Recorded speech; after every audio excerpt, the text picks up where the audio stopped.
হাসিনার সাজার প্রতিবাদে লকডাউনের পর শাটডাউন। 16-17 নভেম্বর বাংলাদেশ অচল করার ডাক দিল আওয়ামী লীগ। বাংলাদেশের সাবেক প্রধানমন্ত্রী তথা আওয়ামী লীগ নেত্রী শেখ হাসিনার বিরুদ্ধে মানবতা বিরোধী অপরাধের মামলায় আগামী 17 নভেম্বর সাজা ঘোষণা করবে দেশের আন্তর্জাতিক অপরাধ ট্রাইব্যুনাল। ওই দিন সোমবার এবং আগের দিন রবিবার বাংলাদেশ শাটডাউন করার ডাক দিল আওয়ামী লীগ।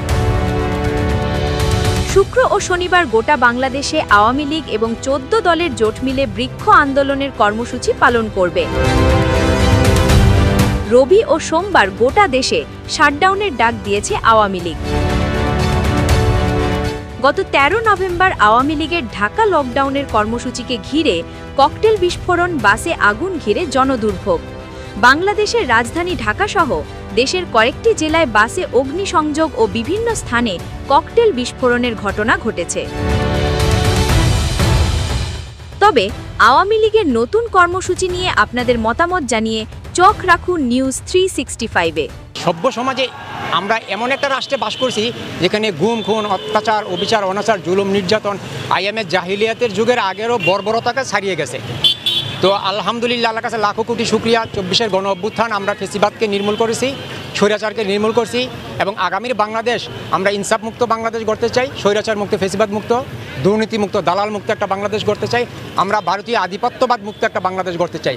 কিন্তু অত্যন্ত দুঃখের এবং লজ্জার বিষয়, বর্তমান এই জুলাই বিপ্লবের 1 বছর পূর্তিতে সেনাবাহিনী ম্যাজিস্ট্রেসি পাওয়ার নিয়ে মাঠে আছে। সেনাবাহিনী ম্যাজিস্ট্রেসি পাওয়ার নিয়ে মাঠে থাকা সত্ত্বেও এই যে তারা সোশ্যাল মিডিয়াতে তারা ডিক্লারেশন দিয়ে অগ্নিসন্ত্রাস, পেট্রোল সন্ত্রাস এবং খুন রাহাজানি করার জন্য মাঠে নামতেছে, এটা একটা প্রশ্ন থেকে যায়। আমি সেনা প্রধানের কাছে একটা প্রশ্ন রাখতে চাই, সেনাবাহিনীর কাজ কি? তাহলে তাদেরকে কারা ইন্ধন দিচ্ছে? প্রশাসনের কাছে এবং সেনাবাহিনীর কাছে আমার একটা প্রশ্ন, তারা কার ইন্ধনে, কিসের শক্তিতে সামাজিক মাধ্যমে 1 সপ্তাহ আগ থেকে ঘোষণা দিয়ে তারা আগামীকাল মাঠে নামবে?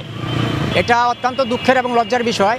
ম্যাজিস্ট্রেসি পাওয়ার নিয়ে সেনাবাহিনী মাঠে আছে, তাহলে আমাদের সেনাবাহিনী মাঠে থাকার দরকার নেই, তারা ব্যারাকে ফিরে যাক।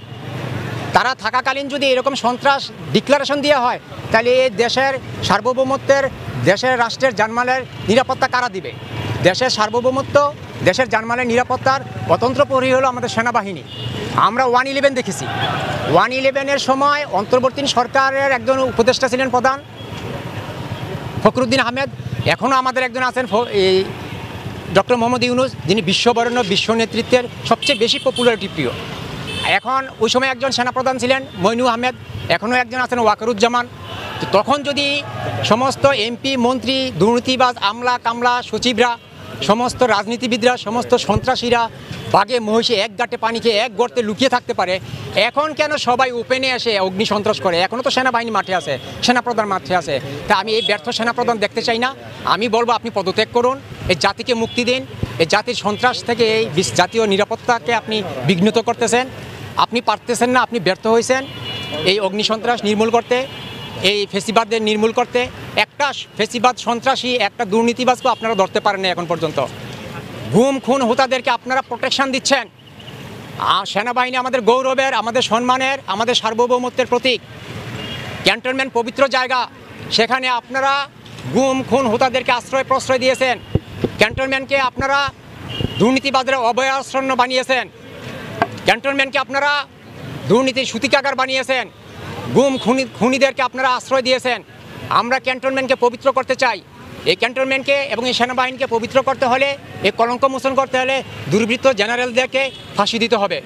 যারা গুম খুনের সাথে জড়িত, যারা ফেসিবাদের দুর্নীতির সাথে জড়িত, যারা পিলখানা গণহত্যার সাথে জড়িত, প্রত্যেকটা জেনারেলকে ফাঁসির কাস্টে ঝুলাতে হবে। তাইলে সেনাবাহিনী কলঙ্কমুক্ত হবে, নয়তো শতাব্দীর পর শতাব্দী সেনাবাহিনীর এই কলঙ্ক বয়ে বেড়াতে হবে। আমি বর্তমান সেনাপ্রধানের পদত্যাগ চাই। উনি সম্পূর্ণ অযোগ্যতা প্রমাণ দেখিয়েছেন। উনি কি করে? খুনি সে খুনি, সে প্রেসিডেন্ট হোক, মন্ত্রী হোক, জেনারেল হোক, মিনিস্টার হোক, খুনি। তাকে আদালতে উঠাতে হবে হ্যান্ডকাপ পরাইয়া, তাকে আদালতে উঠাতে হবে সাধারণ প্রিজন বেনে। কিন্তু আইন সবার জন্য সমান, এটা তারা এই সুশীল সমাজ, এই সেনাবাহিনী প্রধান, এই আমাদের এই বর্তমান বাস্তবতা আইন এটাকে মিথ্যা প্রমাণিত করেছে। আইন সবার জন্য সমান না। আইন হলো সাধারণ জনগণের জন্য নিষ্ঠুরতা আর ভিআইপিদের জন্য বিলাসিতা। তাদেরকে শীতাতপ নিয়ন্ত্রিত বাসে করে আদালতে উঠানো হয়েছে স্যুট প্যান্ট টাই পরাইয়া। তাদের জন্য সাবজেল মানে সেনা সদরের কোয়ার্টারকে সাবজেল করেছে, যেটা সম্পূর্ণ আইনের পরিপন্থী, যেটা সম্পূর্ণ মানবতার মানবিকতার গণতন্ত্রের পরিপন্থী, এবং এটা একটা ন্যাক্কারজনক ঘটনা। আমরা বলবো এই সমস্ত দুর্বৃত্ত জেনারেলদেরকে সাধারণ জেলখানায় রাখা হোক, তাদেরকে পরবর্তী শুনানিতে আদালতে যেন উঠানো হয় হ্যান্ডকাপ পরাইয়া। এইটা আমি এই অপরাধ ট্রাইব্যুনাল আইনের কাছে আবেদন জানাচ্ছি, রাষ্ট্রের কাছে আবেদন জানাচ্ছি। তাদেরকে যদি ভিআইপি দেওয়া হয় তাহলে সাধারণ জনগণ যারা খুনি ধর্ষক তাদের কি অপরাধ? তাদের কেন হ্যান্ডকাপ পরে ডান্ডা বেরি পরে উঠাইতে হইব?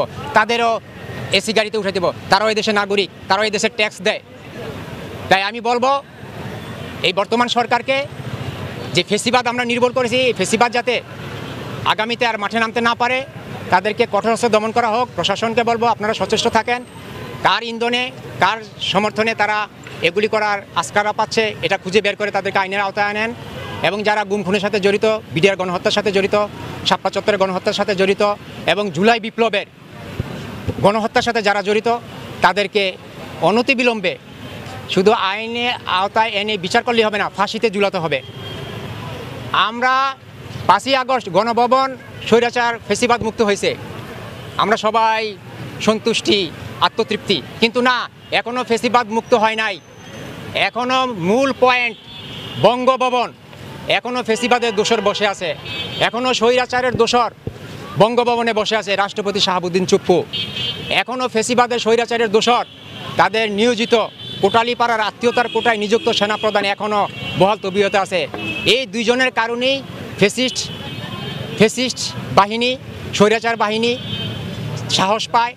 এই দেশে তারা আবার আসবে, তারা আবার অরাজকতা সৃষ্টি করবে, তারা আবার দেশ চালাবে, তারা আবার নির্বাচনে অংশ নেবে।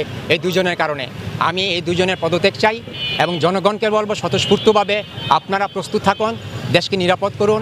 আমরা যে জঞ্জাল মুক্ত করেছি, ইনশাল্লাহ এই জঞ্জালকে আর এই দেশে ফিরে আসতে দেব না। আমরা একটা ইনসাফের বাংলাদেশ চাই, দুর্নীতিমুক্ত একটা বাংলাদেশ চাই, গুম খুন মুক্ত একটা বাংলাদেশ চাই।